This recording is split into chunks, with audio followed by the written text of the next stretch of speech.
thing. I try to do the right thing by you, and you try to have me whacked? She doesn't understand you. She's smiling! Look at the look on her face! Look at the look on her face! She's smiling! Come on!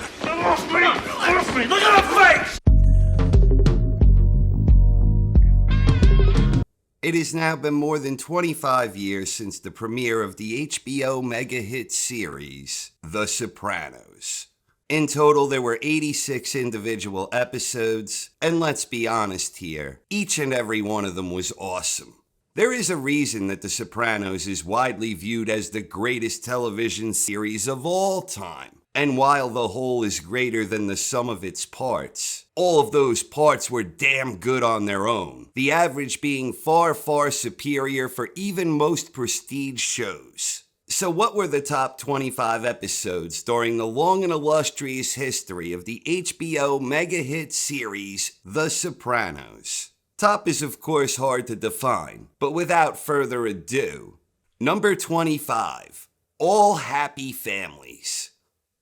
I'm here now. I'm telling you about it now. That's the second time I'm playing catch-up with you. What the fuck are you talking The about? lawn cutting. What, do I have to send you a memo every time I move my bowels, too? Feech LaManna was out of control with his big toe stuck in everything, boosting cars from the wedding of Tony's friend's daughter, getting involved with stolen flat-screen TVs, and he even had the audacity to be the only one who did not laugh at Tony's awful joke.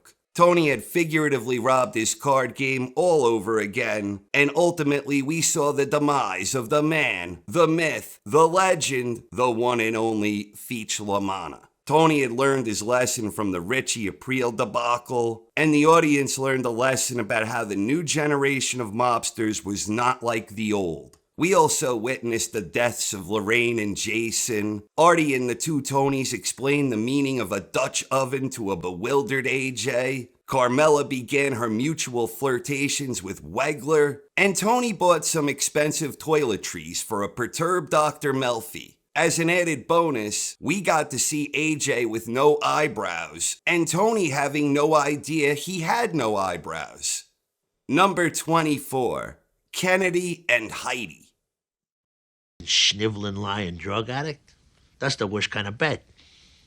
The biggest blunder of my career is now gone.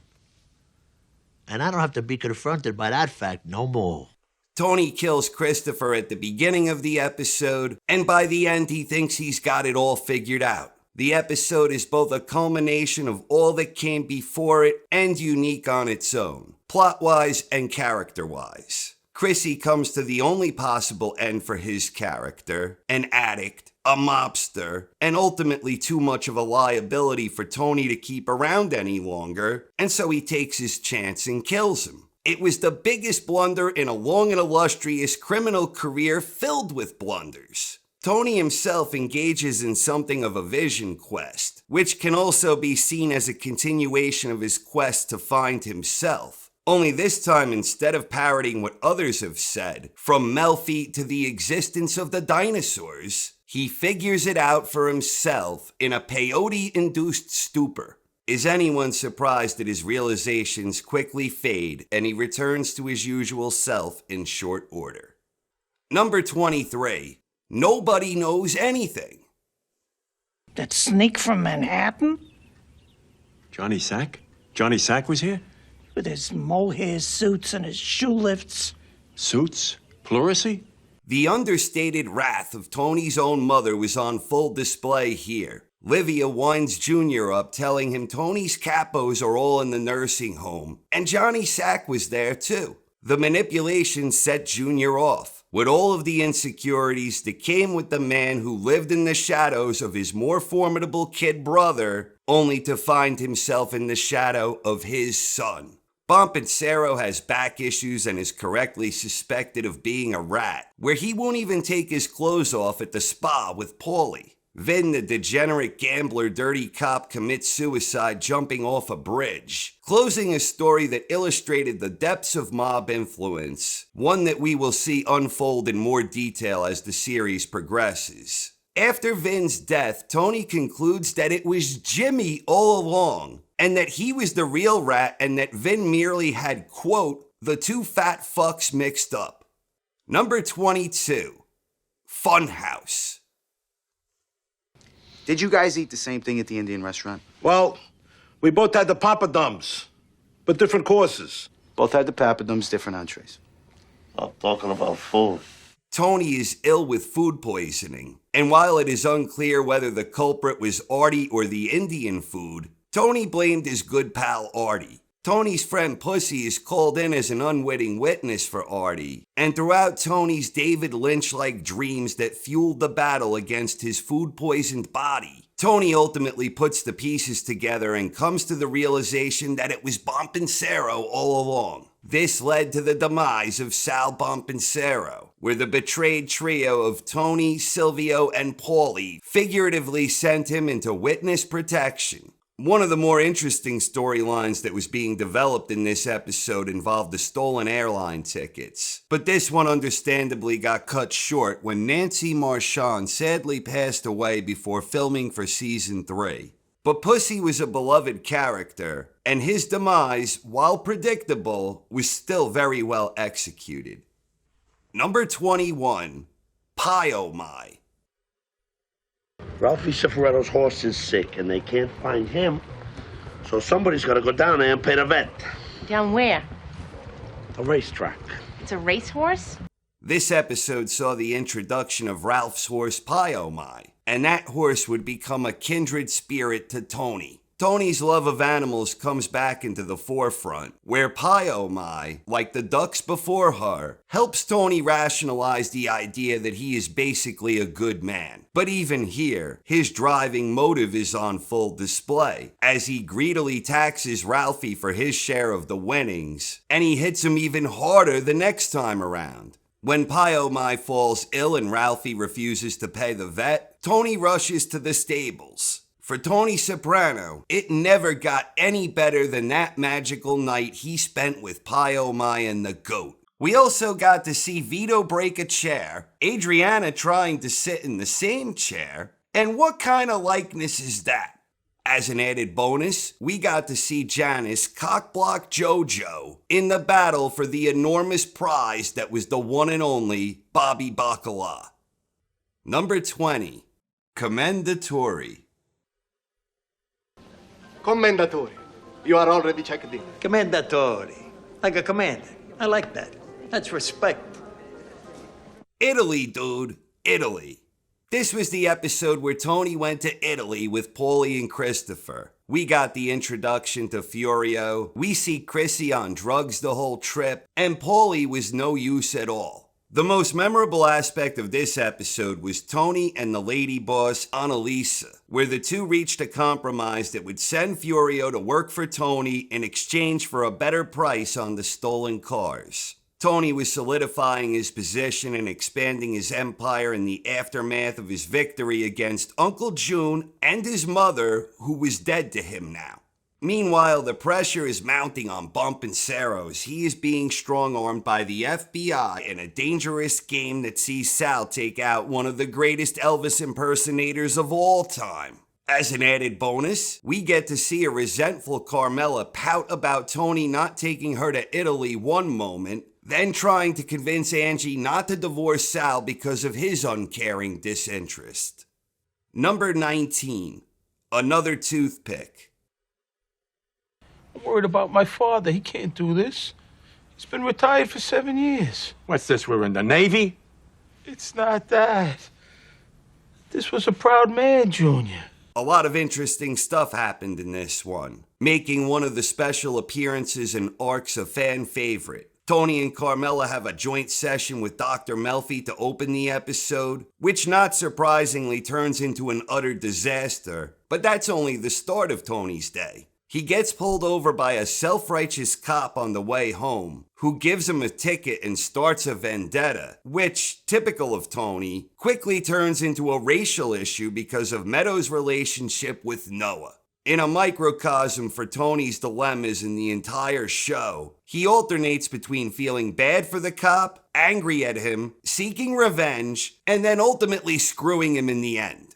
Adriana tells Artie that Christopher no longer wants her working there. Tony wants to go into business with Artie, but Charmaine ain't having it. Junior is diagnosed with stomach cancer, and Meadow takes the lamp to college, thwarting the FBI's arduous efforts to put the surveillance device in place, producing nothing. But the big story in this episode was the triumphant return of the Terminator, Bobby's retired old man who himself is terminally ill with cancer. The Terminator's mission to eliminate his godson Mustang Sally almost goes sideways, and in the end it would be his final mission during a long and illustrious career that saw him eliminate many targets along the way. The scene where Tony figures out that Junior tried to thwart the hit only because he wanted the Terminator to die from cancer, because these things come in threes, is worth the price of admission alone.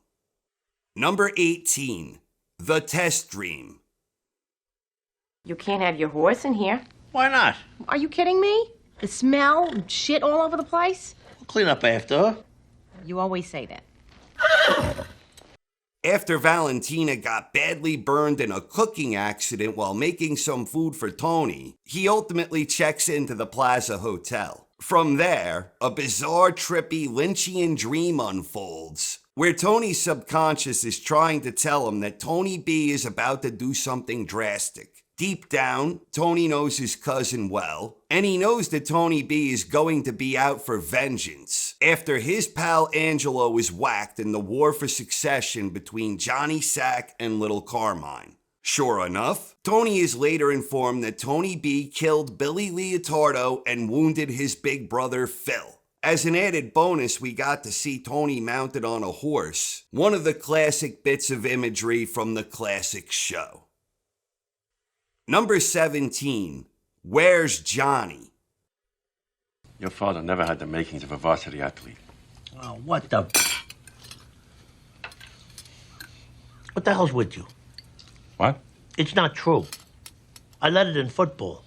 This powerhouse episode had a little bit of everything. We have the wrath of Feech LaManna leading to an in-house feud between him and Paulie over landscaping territory, which they fight over as arduously and violently as union contracts. We have rising tensions in the war between Johnny Sack and Little Carmine, where Lorraine is subjected to a mock execution from an uncompromised Phil Leotardo. We have Tony getting poor Johnny Sack all fired up and upset when Tony tries selling him on the idea of a power-sharing triumvirate. We have Artie Bucco moving in with his old friend Tony in what could have provided a modern-day Odd Couple spin-off in its own right, or perhaps Two and a Half Men would be more accurate, as AJ soon enters the mix. And best of all, we have Junior constantly reminding poor Tony that he never had the makings of a varsity athlete. One of the most recognizable lines from the entire series. Small hands. Number 16. Made in America. See Metro News? Good old beat. Phil Leotardo got popped. Damn. You're gonna win this thing. This was the series finale for The Sopranos, and while it was certainly not the best episode in the series, it was still damn good. With his own crew beginning to doubt and lose respect for him, against all odds, Tony won the war with Phil. Agent Harris provided a big assist, Butchie backed down, and Lil Carmine was the mediator who helped orchestrate the agreement that ultimately saw the end of Phil Leotardo. But what made the finale most memorable was the Don't Stop Believin' final seconds, when millions of people mistakenly believed their cable went out, a devastating and clever trick at the time, which would alas no longer work in the modern world of streaming. Tony got whacked at the end, regardless of any accidental confirmations from David Chase himself in recent years. Trust the art, not the artist. But if you prefer to believe that Tony survived in the end, that works too because of the ambiguous cut to black. The reality here is that David Chase was hedging his bets on a future movie or revival, a dream that sadly died when Gandolfini passed away. But the finale brought closure to what was arguably the most influential series in modern television, and if nothing else began a debate among many fans that continues to this day. As an added bonus, Meadow Soprano had the biggest parallel parking fiasco in television history. Number 15, Mayhem. Is it possible that I am Kevin Finnerty? All right, I'll stop. This was the second episode where Tony was in a coma dreaming himself as Kevin Finnerty. Maybe he is Kevin Finnerty. Who can say? Here, Chase has made Tony's personality crisis real by having Tony believe he might be someone else, visualizing the old philosopher's dilemma that we could be the dreamer or the dream. Tony ain't smart enough to figure that out, but the episode playfully spins out all the possibilities with Finnerty as a stand-in for Tony. So much like him, and yet so different. This is a highly underrated episode, where we learn a lot about the way Tony functions through his Finnerty identity. We additionally get a further glimpse into what it is like dreaming with sudden loss of leadership, both for the crime family jockeying for position for the top spot in the event the boss doesn't make it, and also for the life of his immediate family who are now suffering along with him. As an added bonus, we get the meeting of minds between Saw meets The Godfather Part 2, when little Carmine begins branching out from porn, as he is seeking investors for the low-budget movie that would eventually be known as Cleaver. Number 14, Mr. and Mrs. John Sacramone Request. I'll tell you one thing, and I'm not ashamed to say it. My estimation of John Sacramone as a man just fucking plummeted. Give him a break, will you?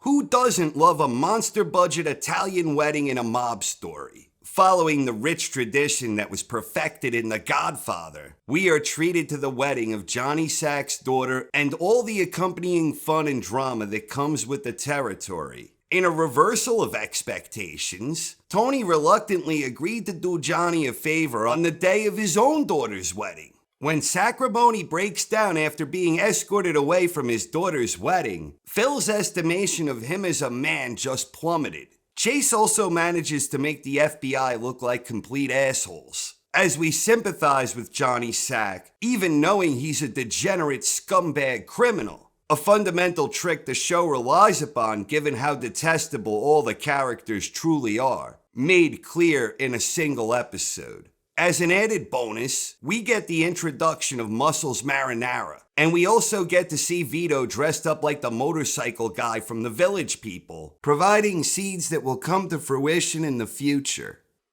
Number 13, I Dream of Genie Cusimano. I know what you did. Sir, please. Your only son, your middle child. Look, she can't answer you. Her speech center's been affected. Yeah, my ass.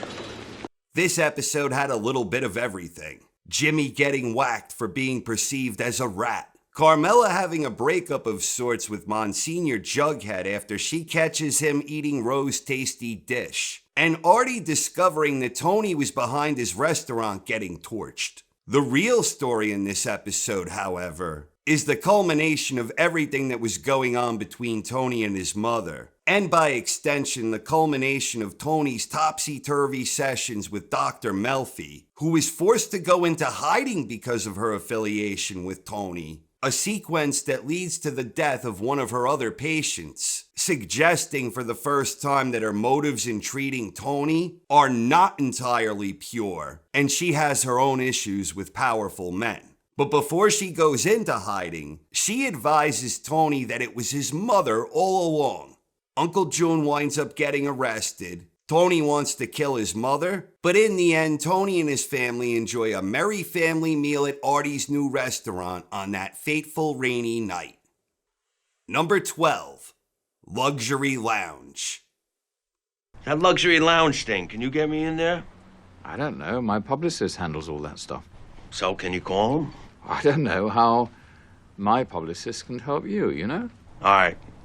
This was the episode where little Carmine and Moltisanti had their meeting with Sir Ben Kingsley, with the two looking to cast the actor in their movie Cleaver. But Sir Ben does not appear particularly interested. Moltisanti then falls in love with the luxury lounge, after realizing rich celebrities get all sorts of free stuff they don't even need to steal, which inspires him to mug actress Lauren Bacall while wearing a ski mask. But what made this episode truly special was the fact that it was the Artie Bucco show, where the credit card scheme of criminal mastermind Benny Fazio left poor Artie under suspicion of fraud. And to add insult to injury, Artie likewise discovered that Benny was boinking Artie's love interest Martina, who was the insider who betrayed Artie. This led to what was one of the greatest physical confrontations in the show, where Artie royally kicked Benny's ass on his own property. Benny would soon get revenge, where Artie later needed a layer of skin removed like a glove. As an added bonus, we got to see Artie kill and cook a rabbit. Number 11, the knight in white satin armor. He couldn't sell it. Richie? Pay attention, you just may learn something here. Who am I best off with? We best off with. The tension between Richie and Tony was on the rise over Yayo being sold along the garbage routes, while Junior is dependent on that income. Richie and Junior were conspiring toward a change in management, but when Richie was unable to sell the idea, Junior recognized weakness in Richie that he knew in himself, that he wasn't respected enough, which ultimately led Junior to side with Tony. Before further escalation, however, Janice guns Richie down after he'd hit her during an argument, right in the kitchen in one of those incredible scenes. As an added bonus, we got to see Pussy Bompin' Sarah pretending he was an FBI agent, and we also got to see Tony's own mother laugh at him after he took a hard fall down the steps. Number 10, the strong silent type. Something classy, you know, like a Revolutionary War general, Napoleon and his horse, that kind of thing. He's rather portly to be Napoleon. Not Napoleon exactly. Like Napoleon. This episode had a lot of stuff going on in it. Tony was mourning the demise of his beloved Pie Oh My. Tony's crew had their suspicions that Tony whacked Ralphie. Paulie had the painting altered so that Tony looked like Napoleon despite being too portly. Tony blames Johnny Sack for Ralphie's murder over Johnny's strong-arm tactics involving the HUD scheme. Tony bangs his uncle's one-legged nurse. And Christopher killed poor little Cosette when he sat on the dog while he was high. But what truly made the whole of this episode greater than the sum of its parts was the incredible scene with the dysfunctional intervention on behalf of Christopher, whose drug problems had reached new heights. In a revealing moment that is classically Tony Soprano, Tony doesn't really care about the intervention or anything happening until he learns that Chrissy killed the dog. And then he goes apeshit. He always did like animals, from ducks to horses, better than people. After the fiasco that was the intervention, Moltisanti checks in at a rehab clinic. Number 9, long-term parking. You've been giving us shit! And I've had it. I want you wired up. I want Tony Soprano on tape. Your boyfriend, too. No, I'm not doing it. Then you're all out of options. This was the episode when Matouche murdered a dissatisfied customer at Adriana's club. This provided the FBI with more leverage to strong-arm her. And after his initial violent outburst, Adriana nearly convinced Christopher to start a new life so he could finish his memoirs. But one look at the Hummer, followed by a brief glimpse into his own future via a struggling family in a piece of shit car, left Christopher absolutely horrified. One phone call later, and Adriana is getting whacked in the woods by the methodical, cold-blooded Silvio. One of the few times in the series we see him in action outside of his role as a bungling consigliere. We even got to see Moltisanti watching the Three Amigos. This one also saw the culmination of the War of Succession between Johnny Sack and Little Carmine. And this was also the episode that saw Tony and Carmela negotiate his return, where Tony promises his extramarital affairs will not intrude on Carmela, and he gives her $600,000 for her spec house project as conditions of their reunion. If there was ever any doubt that Carmela is the same as Tony, with the penchant for explosive violence removed, this should have forever quelled it. Number 8. Whitecaps. I could converse with her because she had something to say. I am here! I have things to say! Besides, bring the fucking chairs down and did you sign the living trust?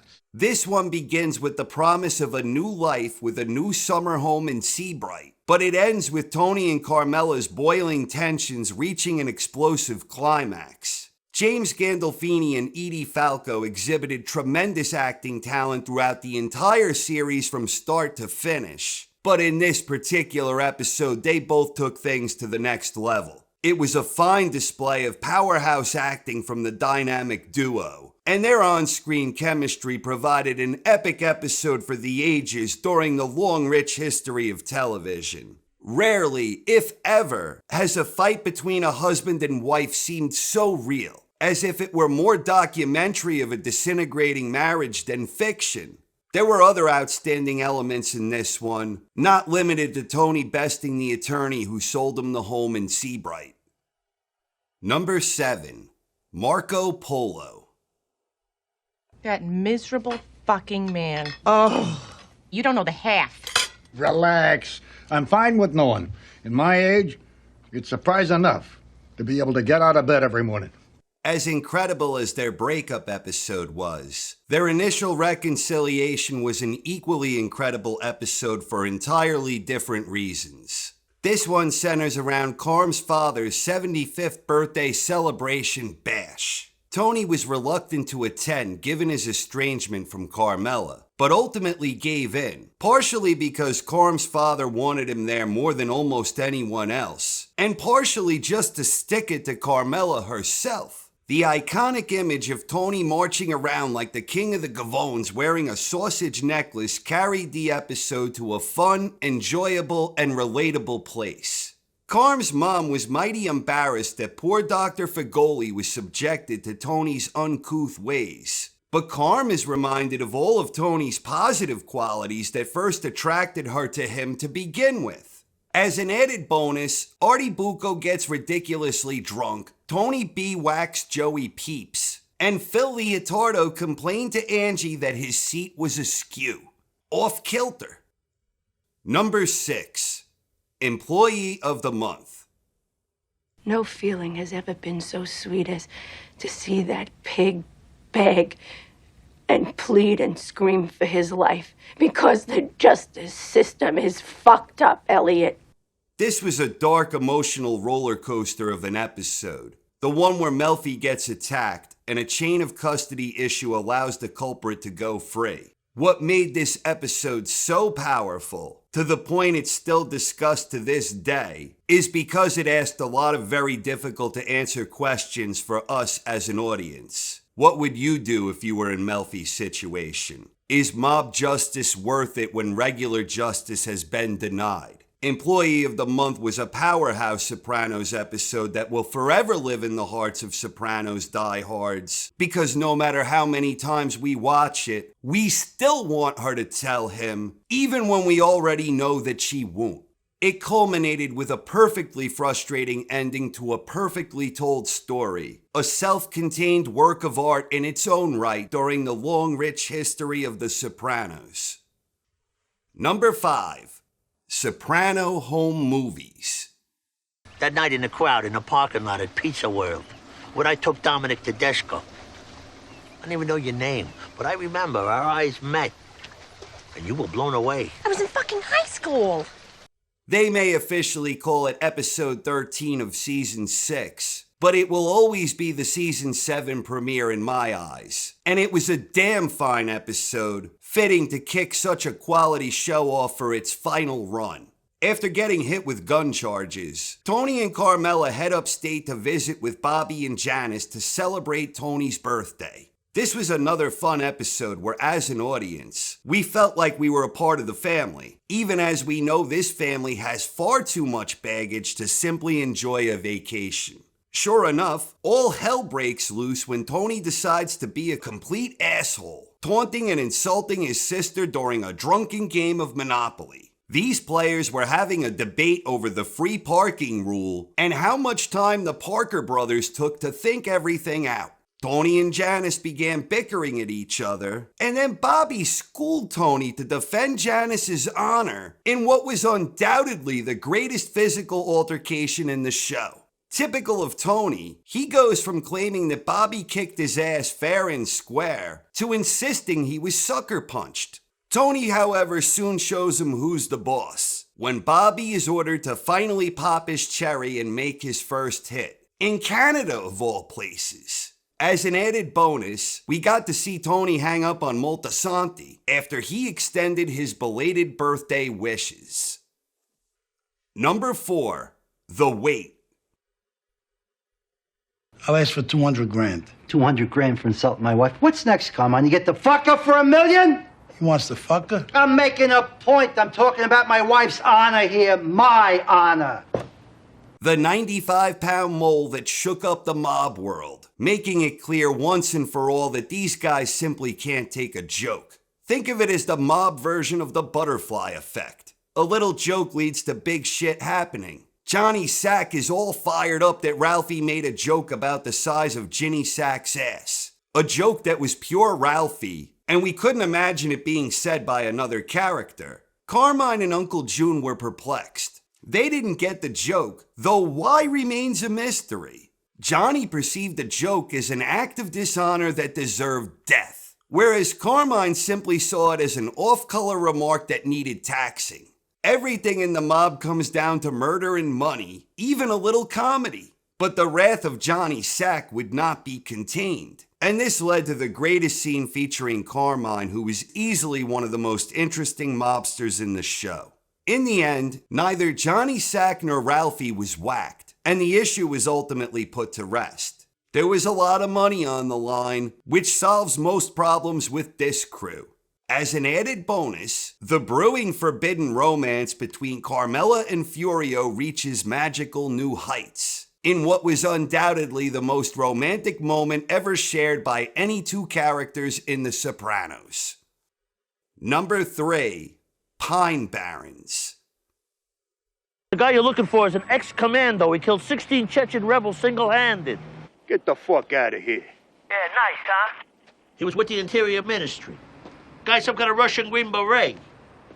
This is quite probably the most celebrated and beloved episode in the entire series, and not without damn good reason. It was the Paulie and Chrissy comedy hour, and it was outrageously brilliant from start to finish. Michael Imperioli and Tony Sirico were firing on all cylinders in this incredible blend of violence, drama, and comedy. This episode had some of the greatest moments in the entire series in one masterful package. The universal remote on the docking station should have went to Roy Rogers. The interior decorator who killed 16 Czechoslovakians and washed his balls with ice water. Mix it with the relish, the suggestion that Moltisanti could run like a speeding bullet, Bobby Bacala's hunting attire, and of course, mayonnaise.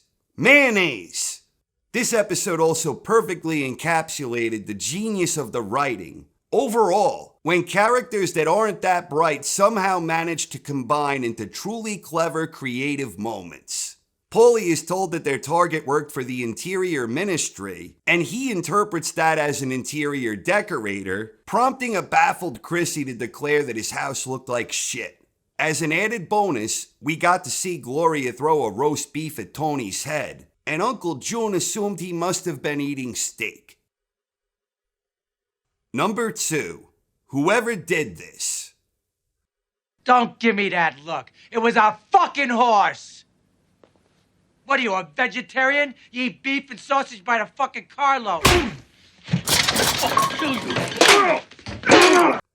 The greatest thing about this episode was how prior form was broken out of nowhere, where the creators managed to defy expectations in unprecedented fashion. Previously, when a major cast member was killed off, it typically happened in one of the final 2 episodes of a season. But that was not the case when Ralphie torched poor Pomi in an insurance scheme that left Tony mighty perturbed. Beyond that, tensions with Ralphie and Tony had previously reached a boiling point more than once, when Ralph's demise seemed inevitable. But it came out of nowhere from a story and season arc perspective, at a time when Ralph became a very sympathetic character after the accident with his son.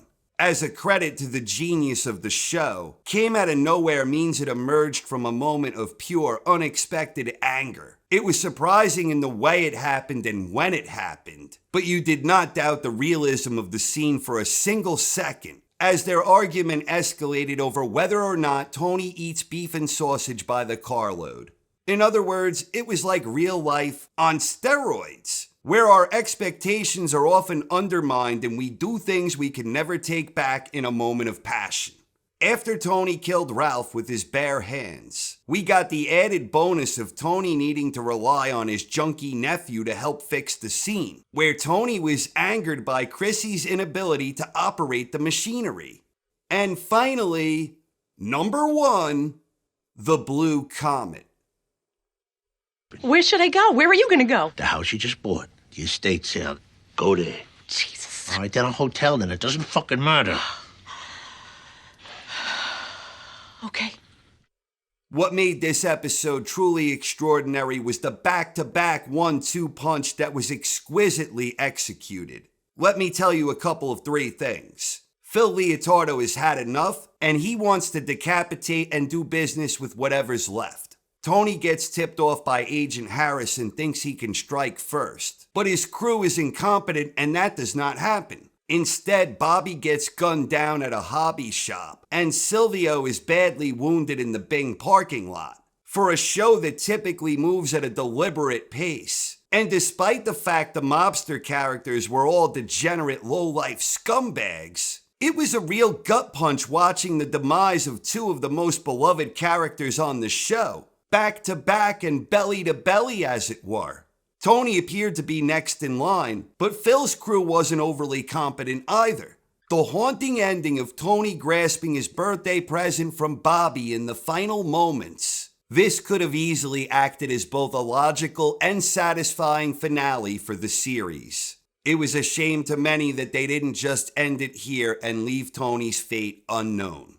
So those are what I believe are the top 25 episodes in The Sopranos. But honestly, what makes The Sopranos such a wonderful show is the fact that every episode represented an important chapter in the bigger story, where honestly, every single episode was awesome.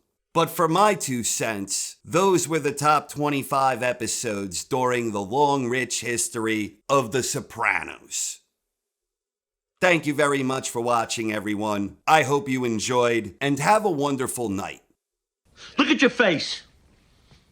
If you got some kind of sexual proclivity with that teacher or whatever, now's the time to tell us. I mean, what went on up there? Poppers and weird sex. What? No.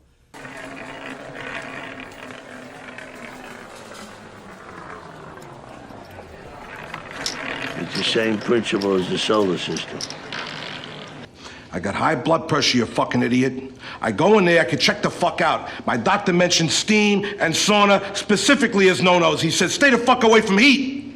Swimming, the best exercise. Works every muscle group. Get the fuck out of here. You never exercised once in your life. Anyway, $4 a pound. What kind of likeness is that? If they were great artists, they'll be in a museum. I'm fucking fodder for cartoonists now? What are you thinking? Oh, Furio to start. Furio. Tu! Ma ti esce shame! Oh! Back up. Take it easy. I'm going to give you one of my best men, and all I get is a bunch of numbers in the air. Ma vera viva. What'd you think? If he died of cancer, he was going to take your place? I asked you not to make him do it. Oh, Jesus Christ. Unfucking believable. Tony B took out Billy Leotardo. Yeah. Wait a minute, you mean Philly? Billy. Phil got winged. He's in the hospital. Good thing for me, then, that your book don't mean no gods to me. What's yours is yours, Paulie, but what ain't is anybody else's. Now do yourself a fucking favor and get the fuck out of my store.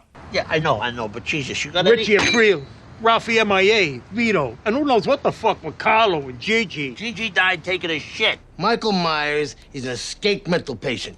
Jason and Freddy, different kind of movie. Well, that's the kind we're doing here. Saw, The Ring, they made millions, and that's not even including the Godfather angle, which we got here. I've seen tougher guys than John cry at weddings. Well, let me ask you this. If they can make him cry, and if he's that weak, what the fuck else can they make him do? I gotta agree with Phil, Tom. Oh, you do you?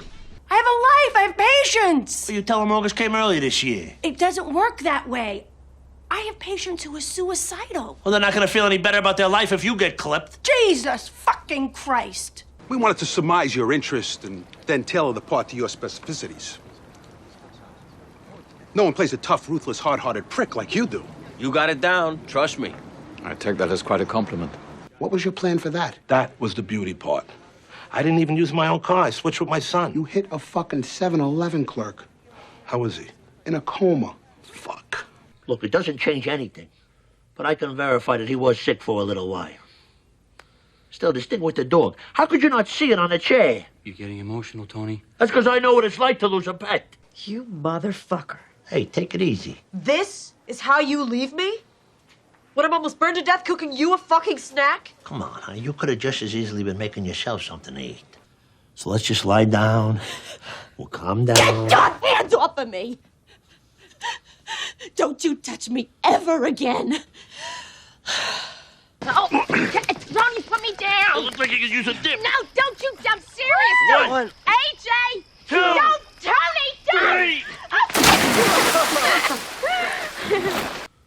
I mean, you want to say something?